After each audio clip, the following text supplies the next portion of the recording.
One of the first things you need to do when you're making a disaster plan is to decide whether you should shelter in place or whether you should evacuate.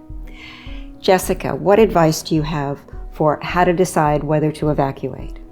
If a caregiver or the person they're caring for lives in a mobile home park, they are always required to evacuate during an evacuation order. Also, if you live in an evacuation zone, that is called to evacuate. It is not safe to stay and shelter in place. Why is that?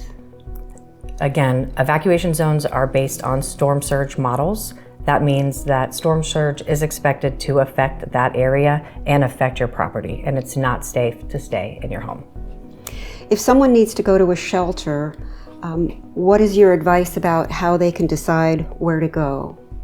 Well, there's several evacuation options in Pinellas, and I definitely recommend researching what evacuation options are available in the county that you live in.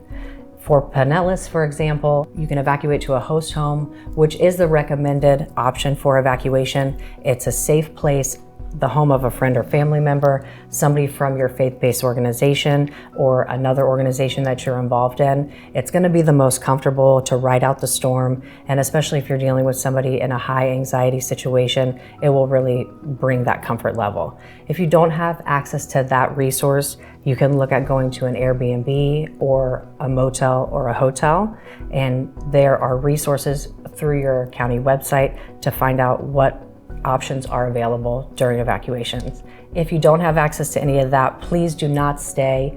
We recommend that you go to a shelter to stay safe. We always say it is the last resort. It is a lifeboat, not a cruise ship, but we do want you to evacuate to a shelter to stay safe.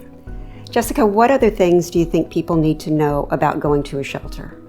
Well, we have 3 different types of shelters here in Pinellas, so determining what your needs are will really help you determine what type of shelter is going to be best suited for you. Here in Pinellas, we have 3 options. We have a general population shelter, animal-friendly shelter, and a special needs shelter.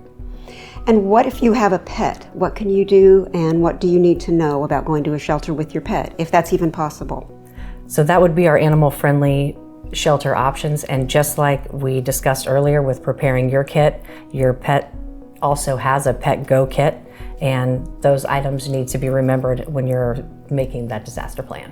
What should you include in a Pet Go kit? That's a great question.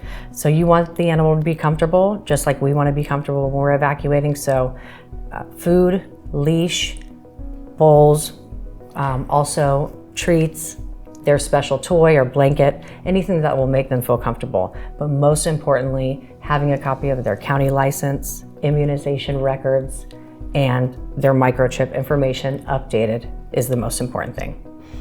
And Lou, what kind of advice do you have for people who have special needs or maybe caring for someone with special needs?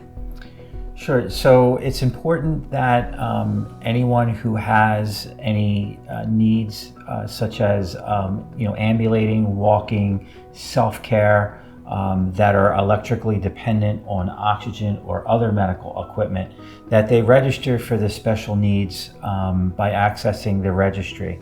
And that's found on our County Emergency Management website, or you can call our office for a paper form and we will mail that out to them to complete. It's important that individuals and caretakers know about this program, because in time of an evacuation that they can go to a special needs shelter, which has additional care through Department of Health nurses and the ability to operate the electrical dependent equipment at the special needs shelter. Certainly caregivers would accompany them to the special needs shelters as well to assist them in a lot of the daily care that they do every day while they're in the shelters. The caregivers can also include their name on the special needs registration form as well, because they will assist in caring for the individual while they're at the special needs shelter.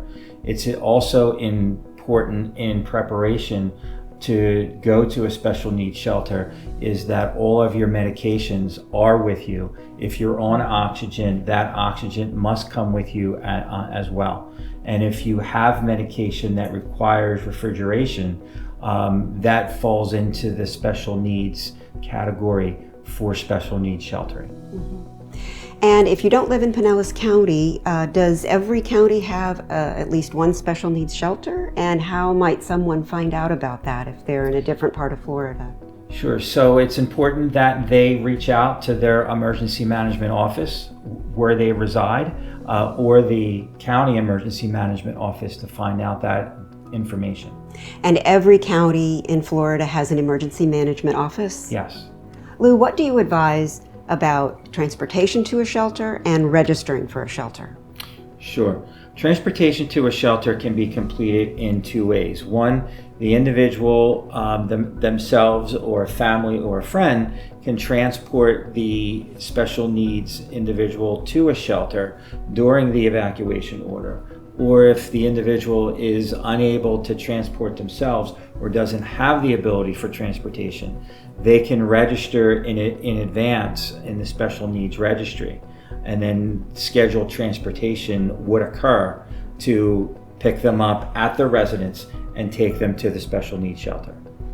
And who do they contact to get on this special needs registry in order to have transportation? It can be done in a few ways. One, the individual can log on to our county website, the emergency management website, and they can register electronically. Or they can call our office and request a paper form to be mailed. Once they complete the form, they can mail it back into us, and we will ensure that it is entered into the system. If an individual is not registered and there is a storm that is approaching, they can contact our County Information Center or CIC, and that number will be posted in advance, and they can speak to a live operator who will then register them into the system. And so when a storm is coming and someone hasn't registered, there are still ways that they could go to the special needs shelter? Yes. Okay. And is it possible to know beforehand what shelter you might go to if you have special needs? There is. We ask everyone to identify what shelters are in close proximity to where they reside.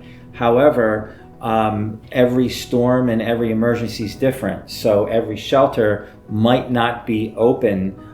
So it's good to follow the direction of the emergency management officials during that emergency, and they will identify the direction and the shelters that are open in advance.